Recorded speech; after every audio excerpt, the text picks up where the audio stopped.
have an irrational fear of mirrors. It's not like I can explain it. It's just one of those things that has always been true. And my wife knows this. She even jokes about it all the time. She says that I must be some kind of vampire or something, because I never look at myself in the mirror. But honestly, I don't even need to see my reflection to know what I look like.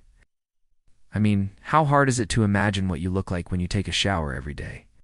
But my wife, she loves mirrors, especially old antique mirrors like the one that we got from her grandmother. It was huge, like floor to ceiling. She put it up in our bedroom, and I told her I want to sleep in there, because it was just staring back at me accusingly from across the room. She wouldn't listen. She said that I was being ridiculous and that I should suck it up for her because she wanted that mirror. So I did. I went to sleep with the mirror watching me in the other room. I couldn't look at it. I kept my eyes closed the whole time. I wasn't going to let it get to me. But in the morning I had bags under my eyes. I hadn't slept well at all. So then I started getting angry at the mirror. I started getting angry at my wife for putting the mirror in the bedroom. And then I got really angry at her grandmother for making the mirror in the first place. That anger grew until it consumed me completely. One night I woke up in the middle of the night to use the bathroom, and I turned the light on next to the bed and I stared at the mirror. I just stared at it. I was angry at everything. At life. At the world. At the people who made my life miserable. But mostly I was angry at the mirror because the mirror had been reflecting all that anger back at me. I hated it. I hated it so much that I wanted to destroy it.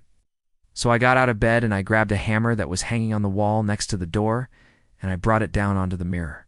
It made a loud noise, and my wife woke up, and she started screaming at me. She said that I was crazy and that I was gone. Go to jail for destroying her grandmother's mirror. But I didn't care. I was too busy smashing the mirror to pieces. It took a long time to break the mirror completely. There were so many pieces, and they were all sharp. But finally, I broke it into small enough pieces that I could carry it out of the house. I didn't want to leave any trace of the mirror behind. So I took all the pieces with me, and I threw them away in different trash cans all around the neighborhood. I felt better after doing that. I still felt angry, but it wasn't all consuming anymore. It was spread out, diluted by the effort it took to get rid of the mirror. The next day, my wife was furious with me. She said that I was irresponsible and dangerous, and that she didn't feel safe living with someone who could destroy their entire house in a fit of rage. She said that I needed help, that I needed to see a professional, but I didn't want to do any of that. I didn't want to talk about why I destroyed the mirror.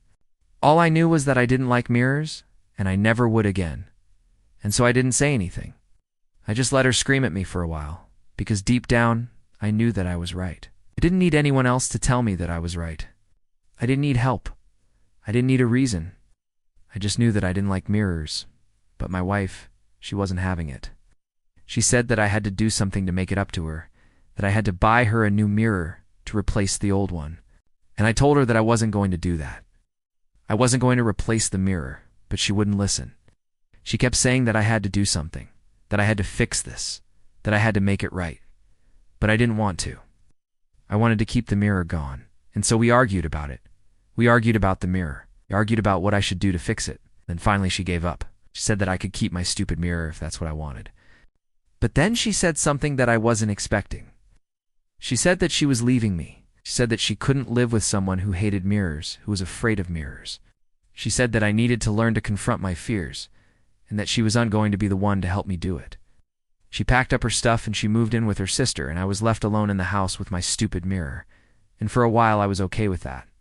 I liked having the house to myself. It was quiet and peaceful, and I didn't have to hear my wife nagging at me about the mirror anymore. But then it got boring. It got really boring. There was no one to talk to, no one to laugh with, no one to share a meal with. It got cold. Ow! No one was there to turn the heat on when it got chilly outside. And it got dark? No one was there to turn the lights on when the sun went down. And then it got lonely. I missed having someone to talk to, someone to laugh with, someone to share a meal with. And so I started thinking about my wife. And I started wondering if maybe she was right, that maybe I did need to confront my fear, that maybe I shouldn't let my irrational fear of mirrors control my life. And so I went to the store and I bought a new mirror to hang up in the house. It was a small one. It was just a little vanity mirror for the bathroom sink. I didn't want anything big or imposing. I just wanted something small and unassuming. But the minute I saw my reflection staring back at me, I hated it.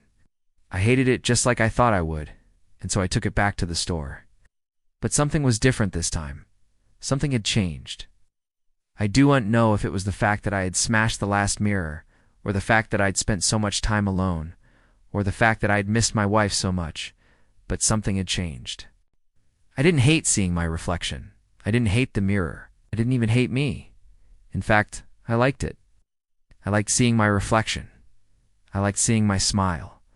I liked seeing my eyes. I liked seeing the way that the light hit my hair. It was nice. It was really nice. And I started thinking that maybe my wife was right, that maybe I had been wrong all along, that maybe I didn't need to be afraid of mirrors. But then, as I stood there, looking at my reflection, I noticed something strange. My reflection, he wasn't smiling. He wasn't happy like me. He was sad. His eyes were downcast. He looked like he was carrying the weight of the world on his shoulders. Then I realized that that's why I didn't like mirrors. They showed me what I didn't want to see, the darkness inside of me. They showed me my sadness, my loneliness, my despair. They showed me all the things that I tried to hide from myself. And in that moment, I understood that I could never be free of my fear of mirrors, that I could never be free of myself. And so I dropped the mirror in my hand, and I ran out of the store, out of the mall, out of the city. I didn't want to see him anymore. I didn't want to see me anymore. I was too scared.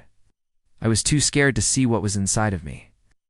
That's why I'm here now, hiding in this forest, sleeping in the trees, trying to avoid the world, trying to avoid myself.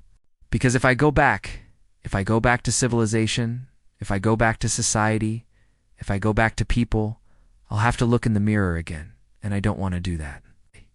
I don't want to face myself again.